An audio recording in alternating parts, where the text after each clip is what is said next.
Hi everyone, welcome back. Today I would like to go through a really practical skill that every university teacher needs for surviving. That is how to create exam questions. I'll walk you through step by step from where to get the ideas, how to judge the difficulty, and how to align them with your learning goals. And the secret is, your exam should actually be ready before your teaching starts. So let's get started.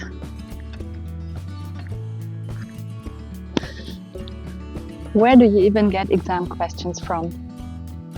Start with your own materials, your PowerPoint presentation, your lecture scripts.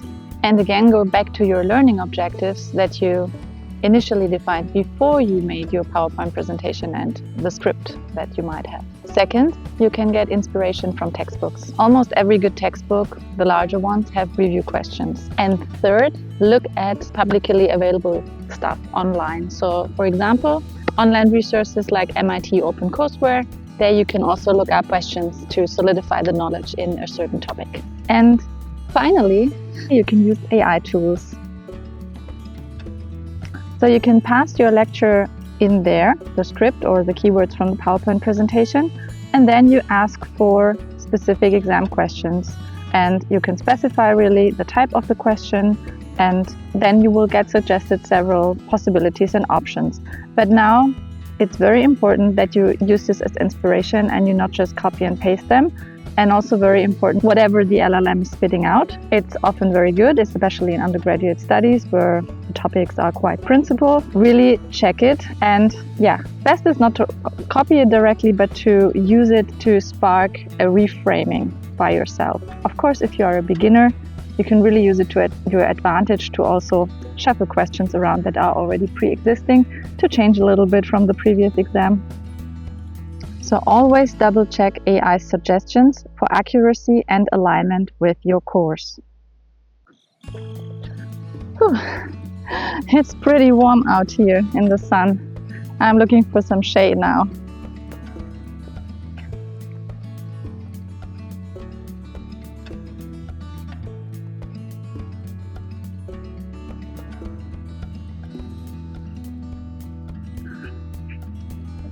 How do you know how many points to give for a question in an exam? 1 point to answer the question, 5 points, 10 points? How is it working with these points? A beginner's rule is small, straightforward questions, 1 or 2 points. The answer will be correct, and then there is 1 or 2 points. If the answer has 2 aspects to it that are very essential, you can have 2 points. 1 or 2 points for simple, straightforward, open questions. If you request an explanation or a calculation, you can consider giving in a range of 5 to 10 points. And if it's a really more extended version, like an essay or critical thinking, then you can even consider giving 10 to 20 points. Usually for the exams that I am making for undergraduate studies in cell biology, for example, I would stay in the range of maximum 15 points per question, but then the question has 3 sections, for example. So 1 or 2 points for straightforward answers, 5 to 6 points for more complex answers, in the range of that.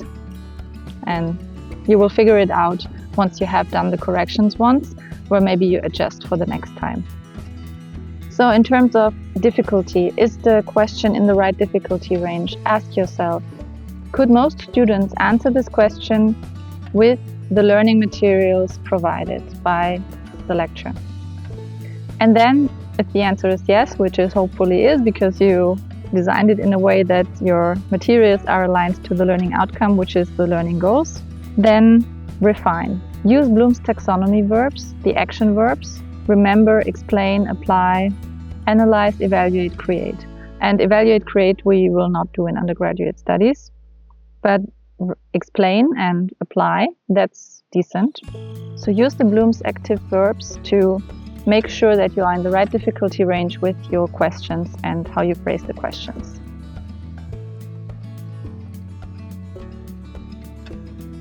This part now is really super important. The exam questions must be aligned with your learning goals. Check out my video where I talk about constructive alignment. If the learning goal, for example, states that the students must be able to explain a certain key aspect, then it's not sufficient to have a multiple choice question. Instead, you should, in this case, also request an explanation for this key concept and package it in some kind of scenario that gives context for the students to answer this question. And now comes the most important part, and it's also a very good tip.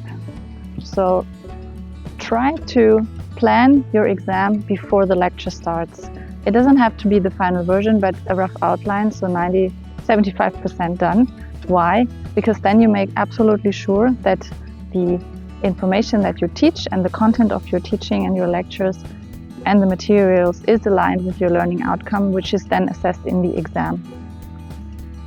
You prevent a mismatch between the teaching and the assessment when you do it this way.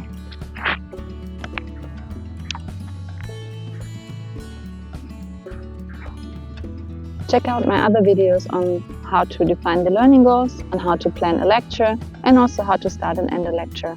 Also, there is some information of how to stay in time. So now that's it. You need a workflow, and you already have your workflow. Write down your learning goals again. You already have them, but write them down again or check them out. Have them printed out, have them in front of you.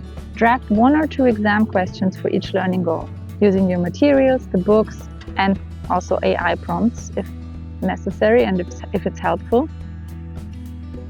Then remember to choose the difficulty based on the Bloom's action verbs and check back if the questions that you have designed for each learning goal fit with this difficulty level. Then you assign points for the effort needed to answer the question.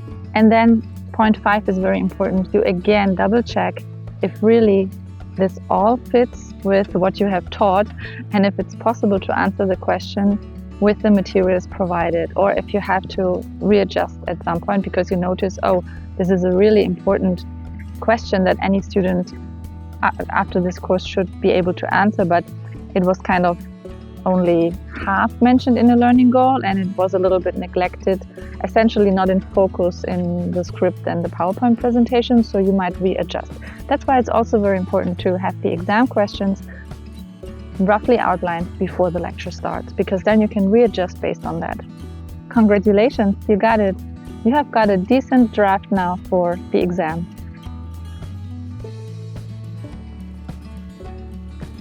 Thanks for walking with me today, literally, as I was walking a little bit through the botanical garden. And I hope you succeed very much in making exam questions that help you assess the learning outcome of the students, and that the students will be able to answer in a decent way because they were prepared to learn exactly that. So don't be surprised if you do it exactly like that. The constructive alignment principle from start to end. Don't be surprised if suddenly your average scoring, so the end results in the exam, is better than expected. It's not because the exam was too simple, it is because you actually taught something that stuck and that the students have learned. And that's why the assessment and the exam outcome can result in better grades than usual. If you like this content, then I would appreciate if you subscribe, and there will be more teaching associated content on my channel. I'm always happy to learn from you. Please tell me, how do you do it? What is the reality of exam making? Especially if you are, for example, already a professor. Tell the next generation how you handle this, how it is done, what are the challenges, what are the opportunities, what's the fun part of it maybe.